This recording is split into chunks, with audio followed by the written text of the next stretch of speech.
perkenalkan, nama saya Farah Kamila Tunuha dengan NIM 2012121091 dari kelas BKI 4C. Pada kesempatan kali ini saya akan menyampaikan hitobah tentang kewajiban mendirikan sholat 5 waktu. Video ini saya buat guna memenuhi tugas teknologi informasi bimbingan dan konseling Islam. Enjoy this video. Assalamualaikum warahmatullahi wabarakatuh. Alhamdulillahirabbil alamin wa bihi nasta'inu ala umuri dunya waddin. Assalatu wassalamu ala asyrofil anbiya'i wal mursalin wa ala alihi wa sahbihi ajmain, amma ba'd. Yang terhormat Bapak Gali Fajar selaku dosen mata kuliah Teknologi Informasi Bimbingan dan Konseling Islam, kepada hadirin yang dirahmati Allah Subhanahu wa taala serta teman-teman yang saya cintai dan saya banggakan. Yang pertama dan yang paling utama, marilah kita panjatkan puji dan syukur atas kehadiran Allah Subhanahu wa taala, Zat yang Maha Pengasih lagi Maha Penyayang, yang tiada henti memberikan kepada kita nikmat demi nikmat, nikmat yang paling kecil sampai nikmat yang paling besar, yaitu nikmat iman dan nikmat Islam. Sholawat serta salam senantiasa tercurahkan kepada junjungan kita Nabi Agung Nabi Muhammad SAW yang akan memberikan syafaat kepada kita di yaumul qiyamah kelak. Hadirin hadirat rahimakumullah, pada kesempatan kali ini saya akan menyampaikan hitobah tentang kewajiban mendirikan sholat 5 waktu. Setelah mengakui diri seorang muslim dengan mengucapkan 2 kalimat syahadat, kewajiban pertama dan utama yang harus dilakukan adalah sholat 5 waktu. Tanpa melakukan sholat 5 waktu berarti seseorang telah meruntuhkan keagamaannya sendiri. Sebab sholat adalah tiang agama bagi umat muslim. Sebagai tiang agama, maka mengerjakan sholat merupakan tanda yang paling nyata apakah seseorang beragama dengan baik atau justru menjadi seseorang yang kufur.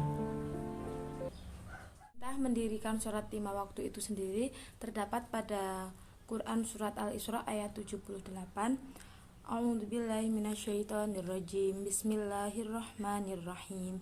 Aqimis sholata liduluki syamsi ila ghasaqil laili wa qur'anal fajr. Inna qur'anal fajri kana masyhuda, yang artinya laksanakanlah sholat sejak matahari tergelincir sampai gelapnya malam, dan laksanakanlah pula sholat subuh. Sungguh sholat subuh itu disaksikan oleh malaikat. Perintah kewajiban mendirikan sholat 5 waktu ini berkaitan dengan peristiwa Isra dan Mi'raj. Perintah sholat 5 waktu untuk pertama kalinya diterima dan diwajibkan kepada umat Islam tepatnya pada 27 Rajab tahun kedua sebelum Hijriah, yang mana pada saat itu Nabi Muhammad SAW melaksanakan Isra dan Mi'raj, dimulai dari Masjidil Haram Mekah ke Masjidil Aqsa yang berada di Palestina dengan mengendarai buraq bersama malaikat Jibril naik ke langit. Perjalanan Nabi ini dibagi menjadi 2 perjalanan, yaitu perjalanan Isra dari Masjidil Haram ke Masjidil Aqsa di Palestina, kemudian perjalanan Mi'raj dari Masjidil Aqsa naik ke Sidratul Muntaha. Perjalanan luar biasa ini hanya terjadi kurang lebih selama 2/3 malam. Saat itu Nabi Muhammad SAW menerima perintah sholat 5 waktu di Sidratul Muntaha atau Baitul Ma'mur. Pada mulanya perintah sholat wajib dilaksanakan 50 kali setiap harinya. Nabi Muhammad menerima begitu saja dan langsung bergegas. Namun Nabi Musa alaihissalam memperingatkan, umat Muhammad tidak akan kuat dengan 50 waktu itu. Aku telah belajar dari pengalaman umat manusia sebelum kamu. Aku pernah mengurusi Bani Israel yang sangat rumit. Kembalilah kepada Allah dan mintalah keringanan untuk umatmu.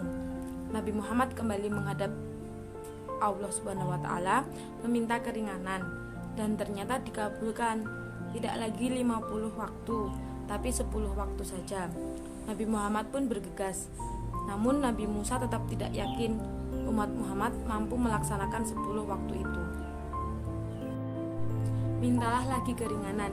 Nabi kembali dan akhirnya memperoleh keringanan menjadi hanya 5 waktu saja. Sebenarnya Nabi Musa masih berkeberatan dengan 5 waktu itu dan menyuruh Nabi Muhammad untuk kembali meminta keringanan. Namun Nabi Muhammad tidak berani. Aku sudah meminta keringanan kepada Tuhanku sampai aku malu. Kini aku sudah ridho dan pasrah. Nabi Muhammad memang mengakui bahwa pendapat Nabi Musa alaihissalam itu benar. 5 kali sholat sehari semalam itu masih memberatkan. Namun 5 waktu itu bukanlah sudah merupakan bentuk keringanan. Perintah sholat 5 waktu dari Allah saja manusia kadang masih meninggalkannya. Apalagi sholat 50 waktu, jelas manusia tidak sanggup. Maka memang benar pernyataan Nabi Musa tentang manusia yang keberatan dengan perintah sholat 50 waktu. Allah sungguh mulia karena mau memberikan keringanan untuk umatnya. Sebaiknya kita harus selalu melaksanakan sholat 5 waktu, karena Nabi Muhammad SAW sudah meminta keringanan terhadap Allah perihal sholat 50 waktu, dan Allah memberikan keringanan menjadi sholat 5 waktu. Sekian hitobah kewajiban mendirikan sholat 5 waktu dari saya. Mohon maaf apabila ada salah kata yang tidak disengaja. Wassalamualaikum warahmatullahi wabarakatuh.